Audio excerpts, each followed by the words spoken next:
Hello everyone, कैसे हैं आप सभी लोग। उम्मीद करता हूँ अच्छे होंगे।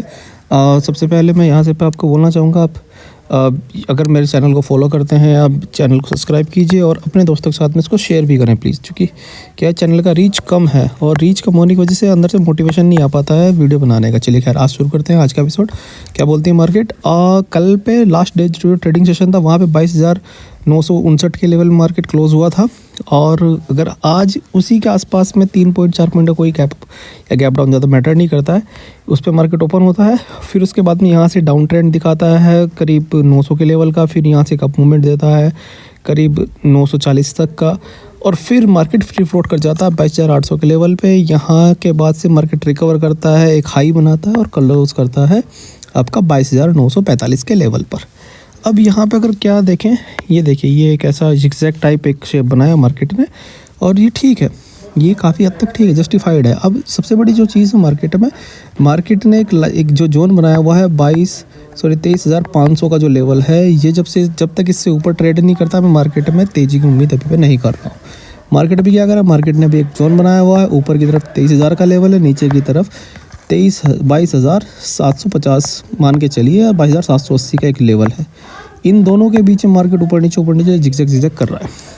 अगर हम यहाँ पे देखें मार्केट में एक सेक्टोरल डेटा का, आज पे आईटी सेक्टर ने थोड़ा सा रिकवरी दी है और ऑयल एंड गैस ने दी है, और लेकिन उसके अलावा आज क्या था, मार्केट 50-50 वाला ट्रेंड में था कि मतलब कुछ सेक्टर्स आपके बुलिश थे और कुछ सेक्टर आपके बेयरिश थे।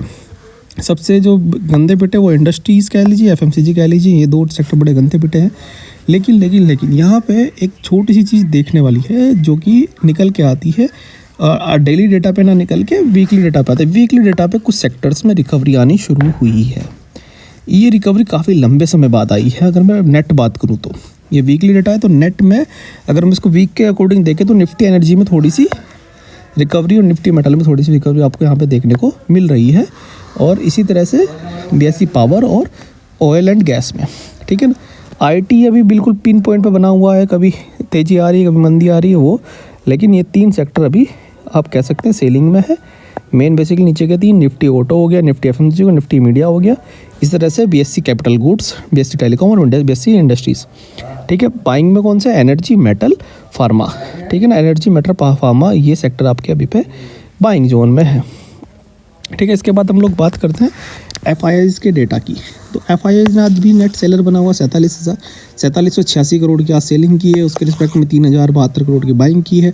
अगर मैं इस महीने के 17 ट्रेडिंग सेशंस की बात करूं तो 17 ट्रेडिंग सेशंस के अकॉर्डिंग 33,000 की सेलिंग कर चुका है और 30,000 की बाइंग कर चुका है। लेकिन एक चीज़ मैं आपको और बता देता हूँ, इस साल अभी तक सिर्फ 1.5 मंथ ही हुए हैं, और आपको जानकर के हैरानी होगी 1.5 महीने में एफआईआईज़ ने करीब 1.3 लाख करोड़ का सेलिंग कर दिया है। 1.3 लाख करोड़ की सेलिंग इसने यहाँ पे कर दी है अभी तक के करीब 1.5 महीने में, ठीक है ना। मतलब 1.5 महीना माना आप इसको मोटा मोटा लगाइए, करीब 30 ट्रेडिंग सेशन में सिर्फ कैश में इतनी बिकवाली कर दी है एफआईआईज़ ने। हाँ, डीआईज़ ने उसके रिस्क में माल उठाया है, लेकिन अगर मैं बात करूँ उसको मैं प्रीवियस ईयर के से डेटा से कंपेयर करूँ तो ये पिछले साल करीब 3 लाख करोड़ की सेलिंग की थी कंप्लीट ईयर में एफआईआईज़ ने, और इस साल तो शुरू के 30 ट्रेडिंग सेशंस में ही इन्होंने इतना बुरा हाल कर दिया है। तो अभी यहाँ पे देखने के लिए चीज़ें रहेंगी। अगर मैं यहाँ से बात करूँ चीज़ों की, वो क्या, वो ये जो निफ्टी है, निफ्टी में एक जोन है जो गया बिल्कुल बैठा हुआ है कि हाँ मैं अब टूटूंगा, जो कि है आपका 22,800 का। उसके बाद 22,500 समहाउ एक सपोर्ट की तरह काम कर सकता है, लेकिन अगर ये टूटता है 22,800 का लेवल टूट जाता है मार्केट से, मतलब टूटने का मतलब होता है 22,800 से नीचे की क्लोजिंग, ठीक है ना। और उसके बाद में सीधा जो स्ट्रॉन्ग सपोर्ट है 22,000 का लेवल है, उससे पहले सपोर्ट है ही नहीं, तगड़ी गिरावट की उम्मीद है मुझे यहाँ से। उसके बाद में अगर रेजिस्टेंस की बात करूँ तो 23,000 का एक रेजिस्टेंस बना है, लेकिन जो तगड़ा रेजिस्टेंस बन के बैठा हुआ है वो बना हुआ है आपका 23,200 का, और 23,500 तो फिलहाल मेरे को बड़ी न्यूज़ का जब तक कि कोई वेट नहीं होता तब तक के ये नहीं करता।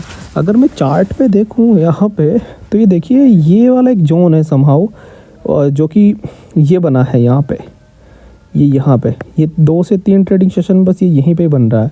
हाँ, अगर अभी मार्केट इस जोन के बीच में क्लोज हो रहा है अच्छी बात है। अगर मार्केट गलती से कहीं पे यहाँ पे क्लोज हो गया तो भैया मैं यहाँ से बड़ी गिरावट की उम्मीद कर रहा हूँ, जो कि लेवल्स 22,500 और 22,000 के ही है सीधा, उससे पहले कहीं पे बीच में लेवल भी नहीं है। ठीक है ना। अगर आप यहाँ डेटा देख पाए, दिसंबर तक का डेटा आपको शो हो रहा है, दिसंबर भी क्या नवंबर तक का, 19 नवंबर तक का डेटा आपको शो हो रहा है। इस पूरे एंटायर सिनेरियो में कहीं पे भी ऐसा चीज़ नहीं है जहाँ पे आपको निफ्टी में तगड़ा सपोर्ट देखने को मिल रहा हो। ठीक है, तो ये एक चीज़ आपको अपने माइंड में रखनी है। और सिमिलर ही पैटर्न आपका बैंक निफ्टी या फिर निफ्टी या फिर आपका सेंसेक्स या फिर बैंक एक्स में बन रहा है।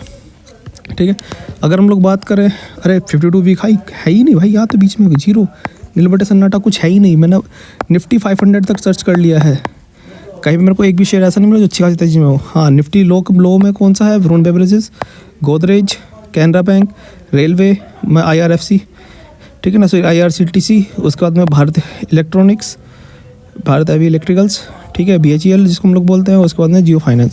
ये सारे के सारे शेयर्स अभी अपने 52 वीक लो पे ट्रेड कर रहे हैं और अपने हाई से करीब 50% डिस्काउंट पे आपको अभी पे अवेलेबल है। क्या बाइंग रिकमेंडेशन है भैया? मैं नहीं कहूँगा ये बाइंग रिकमेंडेशन है। आप अपने हिसाब से सेक्टर को उठाइए, देखिए, एनालिसिस कीजिए, और उसमें सबसे बड़ी दो चीज़ आप ज़रूर चेक कीजिएगा कि 50 EMA की लाइन के ऊपर है और 200 EMA की लाइन के ऊपर है या नहीं। ये 2 EMA आप चेक कीजिएगा, क्रॉस ओवर हो रहा है तो बाइंग हो सकती है वहाँ से, नहीं हो रहा है तो भैया चुपचाप शांत बैठ रहिए, 1-2 शेयर खरीदिए और उसको एवरेज कीजिए। ठीक है, मैं तो अभी यही कर रहा हूँ, सीधी सी बात है। ठीक है, अगर हम लोग बात करें डिविडेंड की, तो डिविडेंड आपको मिल रहा है, अच्छे शेयर पर अच्छा मिल रहा है, लेकिन उसी के अकॉर्डिंग उसकी वैल्यूज़ भी हैं। आपका ESAB इंडिया में आपको डिविडेंड मिल रहा है 23 रुपये का, PNG में मिल रहा है, IRCTC में मिल रहा है। ये है आपके 20 फरवरी वाले। उसके बाद में ये है आपके 21 फरवरी वाले, जो आपको डिविडेंड इन जिन्होंने अपना एक्स डिविडेंड डेट दे के रखी हुई है। आप अगर किसी में होल्डर्स हैं या आप लेना चाहते हैं तो आप इसको बाई कर सकते हैं। ठीक है, और किसी भी तरह की जानकारी के लिए आप हमारा ग्रुप का, व्हाट्सएप ग्रुप का लिंक डिस्क्रिप्शन में है, आप उसमें जाइए, वहाँ पे चीज़ें देखिए। आप 1-2 दिन उसमें ग्रुप में ज्वाइन रहिए। आपको अच्छा लगे तो आगे लाइक कीजिए, शेयर कीजिए, सब्सक्राइब कीजिए, सब कुछ फ्री है। Thank you, have a good day.